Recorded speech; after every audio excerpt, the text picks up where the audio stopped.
Ó Mãe Santíssima, intercedei por nós para que possamos bem compreender os ensinamentos de vosso Divino Filho, nosso Senhor e Salvador Jesus Cristo, e as explicações dos pais da Igreja.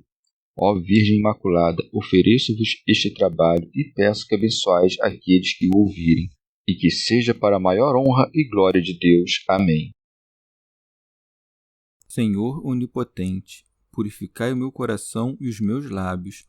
Vós, que purificastes os lábios do profeta Isaías com carvão em brasa, e dignai-vos, por tal modo, purificar-me com a vossa misericórdia, para que possa dignamente anunciar o vosso santo Evangelho. Por Jesus Cristo nosso Senhor. Amém. Senhor, abençoai-me. Que o Senhor resida no meu coração e nos meus lábios, para que anuncie digna e convenientemente o seu Evangelho. Amém.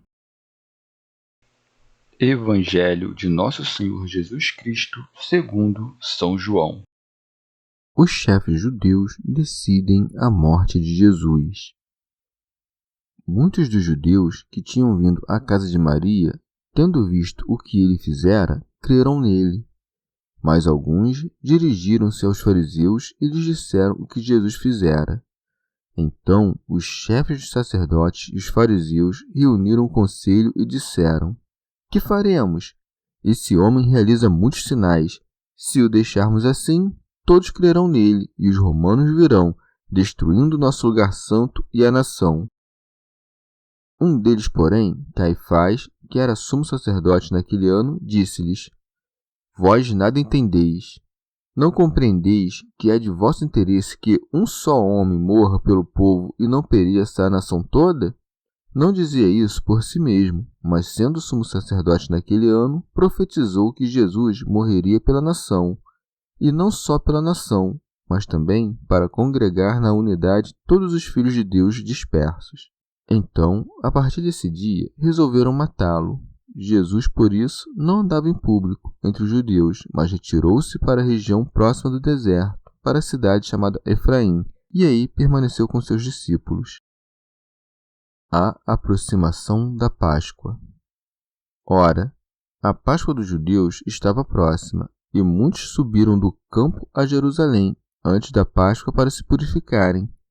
Eles procuravam Jesus e, estando no templo, diziam entre si: Que pensais? Virá ele à festa?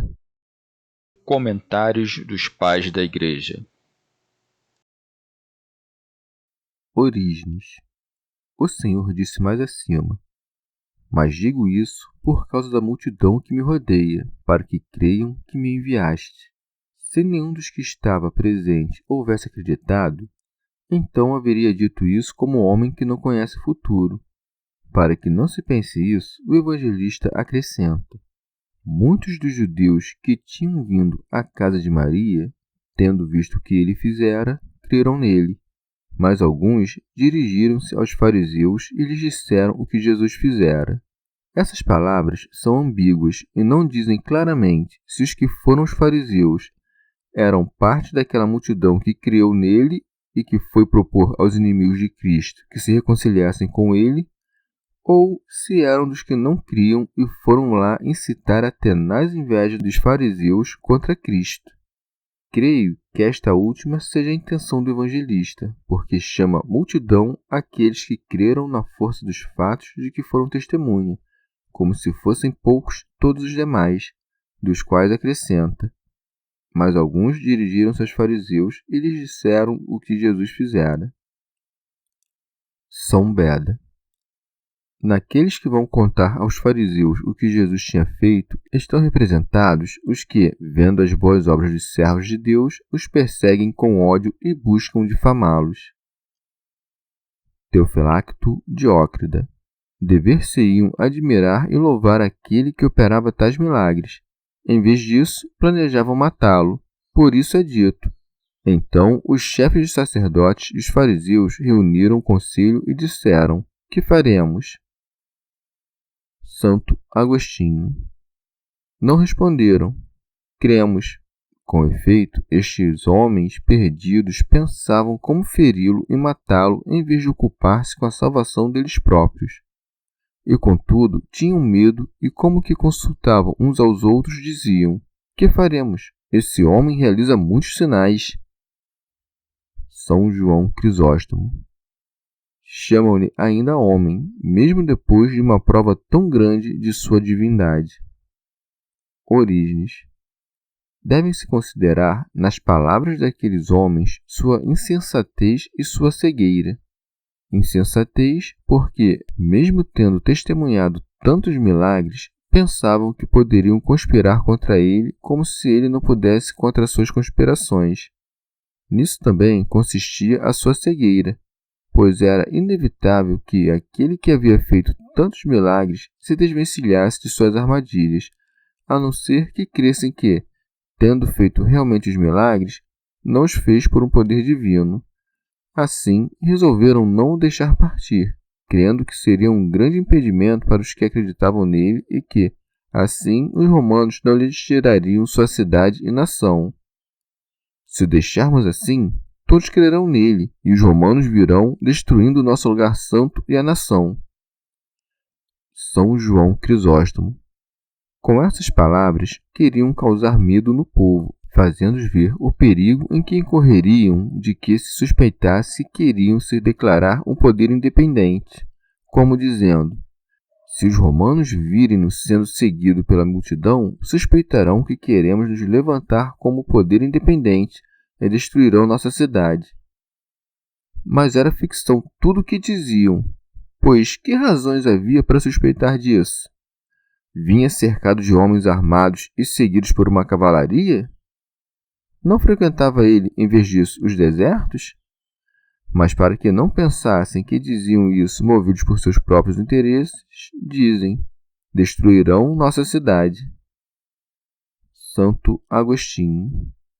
Ou temiam que, se todos crescem em Cristo, não restaria ninguém que defendesse a cidade de Deus e o templo contra os romanos, pois pensavam que a doutrina de Cristo ia contra o templo e contra as suas leis.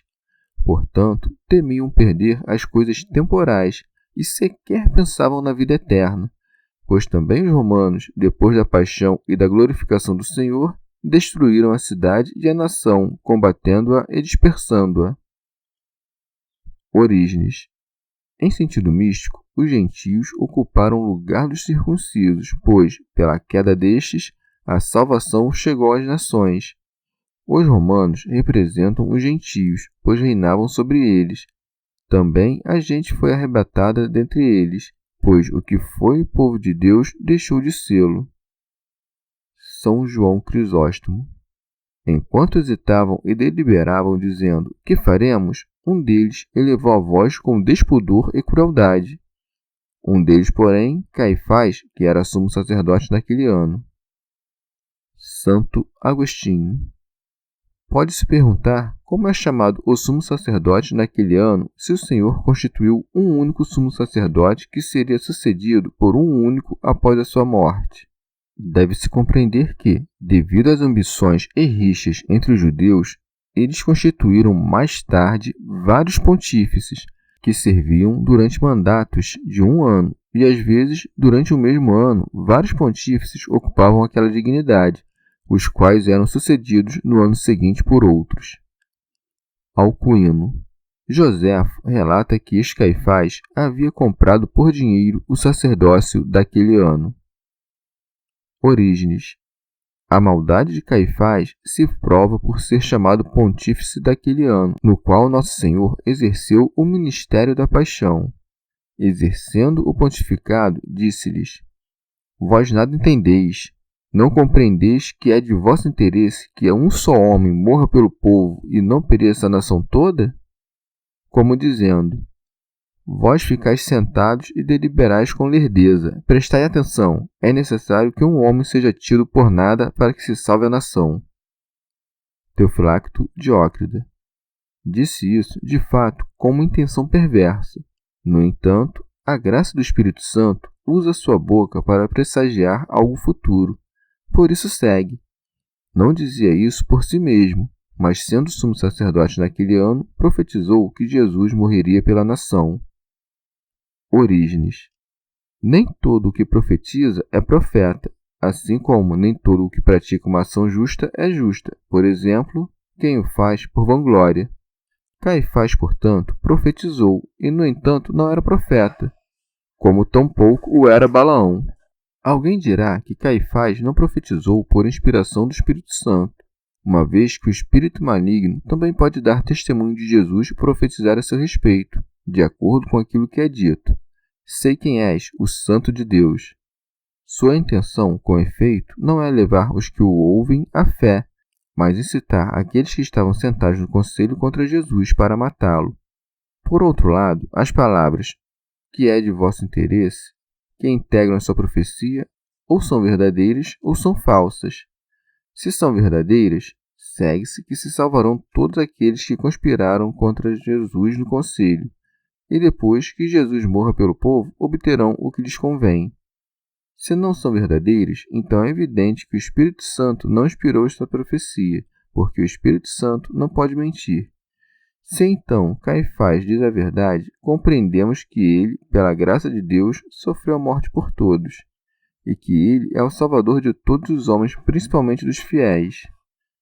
Reconhecemos também que todas as palavras que estão neste lugar, a começar por aquelas vós nada entendeis, são verdadeira profecia, pois nada sabiam aqueles que ignoravam que Jesus é a verdade, a sabedoria, a justiça e a paz. Convinha-lhes também que este, enquanto homem, morresse pelo povo. Com efeito, enquanto imagem de Deus invisível, não está sujeito à morte. Morreu pelo povo, tendo poder para apagar a culpa de toda a humanidade, tomando-a sobre si. A partir das palavras, não dizia isso por si mesmo, aprendemos que nós, homens, dizemos algumas coisas por nós mesmos, sem que nenhum poder nos induza a dizê-las, enquanto que outras proferimos por influência de algum poder estranho. Nesse último caso, não nos exprimimos a nós mesmos e não percebemos toda a extensão do que dizemos, prestando atenção às palavras, mas não ao pensamento que exprimem. Assim, Caifás não disse nada por si mesmo, nem exprimiu o seu próprio pensamento, pois ignorava o sentido profético de suas palavras. Também Paulo fala de alguns doutores da lei que não entendem nem mesmo o que dizem. Santo Agostinho. Aprendemos aqui que também os homens maus predizem as coisas futuras com espírito de profecia, o que, no entanto, o evangelista atribui ao ministério sagrado, porque era pontífice, isto é, sumo sacerdote. São João Crisóstomo. Vê quão grande é o poder do Espírito Santo, da mente dos homens maus faz sair palavras de profecia. Vê também quão grande é o poder do pontificado, sendo pontífice, ainda que indigno, Caifás profetiza sem saber o que diz. A graça vale-se de sua boca, sem tocar o seu coração corrompido. Santo Agostinho. Caifás profetizou somente a respeito da nação judaica, na qual estavam as ovelhas das quais o próprio Senhor dissera: Eu não fui enviado senão às ovelhas desgarradas da casa de Israel. Mas o evangelista sabia que havia outras ovelhas que não eram deste aprisco, que também precisavam ser acrescentadas. Por isso acrescenta, e não só pela nação, mas também para congregar na unidade todos os filhos de Deus dispersos. Disse isso segundo a predestinação, pois então não havia ainda nem ovelhas nem filhos de Deus. São Gregório. Seus perseguidores fizeram tudo o que haviam arquitetado maliciosamente. Levaram a cabo a sua morte para arrancar dele a devoção dos fiéis. Mas a fé cresceu dali mesmo, donde a crueldade dos infiéis pensou destruí-la. Com efeito, o Senhor fez servir aos seus propósitos da sua misericórdia o que a crueldade humana executou contra ele. Orígenes. Incitados à ira pelas palavras de Caifás, determinaram-se a matar o Senhor, por isso segue. Então, a partir desse dia, resolveram matá-lo. E se não foi pelo Espírito Santo que Caifás profetizou, foi outro espírito que pôde falar por meio de um ímpio e incitar os seus semelhantes contra Cristo. Quem, porém, sustenta que profetizou pelo Espírito Santo, dirá que, assim como a intenção das Sagradas Escrituras, que nos foram dadas para a nossa salvação, é distorcida para constituir doutrinas abomináveis, assim também, recebendo com má disposição a profecia verídica a respeito do Salvador, os fariseus deliberaram em conselho matar a Cristo. São João Crisóstomo. Já antes buscavam matá-lo, mas agora confirmaram a sua sentença. Orígenes. Depois de os pontífices e fariseus terem se reunido e deliberado matá-lo, Jesus passou a agir com mais cautela e já não permanecia em meio aos judeus com a mesma confiança. Não se retirou nem mesmo para outra cidade povoada, mas para uma cidade remota. Por isso é dito: Jesus, por isso, não andava em público entre os judeus, mas retirou-se para a região próxima do deserto, para a cidade chamada Efraim. Santo Agostinho. Não por falta de poder, pois se quisesse, poderia falar em público com os judeus sem que lhe fizessem nada, mas deixou este exemplo aos discípulos para ensiná-los que não há pecado em que seus fiéis fujam da vista dos seus perseguidores e, ocultando-se, prefiram evitar o furor dos maus, que seria mais terrível ser manifestado em público. Orígenes. Não é digno de censura para quem confessa a Cristo não evitar confusão no momento do combate e não recusar a morte por defender a verdade. Ainda assim, é prudente não dar ocasião expondo-se a uma prova tão grande, não somente pela incerteza do êxito por nossa parte, mas também para não dar ocasião a que outros aumentem a sua impiedade e perversidade. Com efeito, se quem dá ocasião de pecado não se livrará do castigo merecido, que castigo não merecerá aquele que não evita o pecado do perseguidor? O Senhor não foi só, antes, para não dar nenhuma ocasião aos que o perseguiam, levou consigo os seus discípulos, e aí permaneceu com seus discípulos. São João Crisóstomo. Que impressão pensas que tiveram seus discípulos vendo-o salvo humanamente, isto é, vendo-o buscar como homem um abrigo que o ocultasse e o pusesse a salvo das mãos dos seus perseguidores? Enquanto todos se alegram e celebram a festa, eles se ocultam e correm graves perigos. Contudo, permanecem com ele, conforme aquelas palavras: Vós sois os que tendes permanecido comigo nas minhas tribulações. Orígenes. Em sentido místico, devemos dizer que Jesus andava com confiança em meus judeus, quando o Verbo divino estava entre eles pela profecia. Mas apenas partiu dali e o Verbo de Deus não esteve mais com os judeus. Retirou-se para uma terra deserta. Os filhos da desamparada são muito mais do que os daquela que tem marido. Esta cidade é chamada Efraim, que quer dizer fertilidade. Efraim foi irmão de Manassés, do antigo povo entregue ao esquecimento. Depois deste povo ter sido entregue ao esquecimento e abandonado, foi quando surgiu a abundância em meio das nações. O Senhor, abandonando os judeus, veio a esta terra do universo, a igreja quase deserta, cujo nome significa cidade fecunda, e nela permanece até hoje com seus discípulos. Santo Agostinho. Aquele que viera do céu para padecer quis aproximar-se do lugar de sua paixão, porque estava próxima a sua hora. Por isso segue. Ora, a Páscoa dos judeus estava próxima. Os judeus tinham a Páscoa na sombra, nós a temos na luz. Os umbrais das casas dos judeus eram marcados com o sangue do Cordeiro. Nós somos marcados com o sangue de Cristo em nossas frontes. Os judeus quiseram derramar sobre aquele dia de festa o sangue do Senhor. Naquele dia de festa foi morto o Cordeiro, que consagrou aquele mesmo dia com o seu sangue.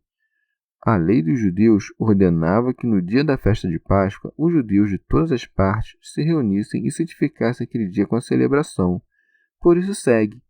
E muitos subiram do campo a Jerusalém antes da Páscoa para se purificarem. Teofilacto Diócrida. Vieram a Jerusalém antes da Páscoa para purificar-se, porque todos aqueles que tinham pecado, seja voluntariamente, seja contra a sua vontade, não celebravam a Páscoa sem expiar antes, segundo o costume, por meio de abluções, jejuns, cortes do cabelo e fazendo oferendas dirigidas a este fim. Enquanto celebravam a expiação, preparavam armadilhas contra o Senhor. Eles procuravam Jesus e, estando no templo, diziam entre si: Que pensais? Virá ele à festa? São João Crisóstomo. Preparavam-lhe armadilhas e, em tempo de festa, matavam. Orígenes, por essa razão, não diz Páscoa do Senhor, mas Páscoa dos judeus, pois o Senhor, naquele dia, era alvo de suas armadilhas. Alcuíno, eles procuravam Jesus para o mal. Nós, porém, o buscamos quando permanecemos no templo de Deus, consolando-nos mutuamente e orando para que ele venha no nosso dia de festa e nos santifique com a sua presença. Chegamos ao fim de mais um dia de comentários da Catena Áurea. Muito obrigado por ficarem até aqui, que Nossa Senhora derrame suas graças sobre nós e até amanhã.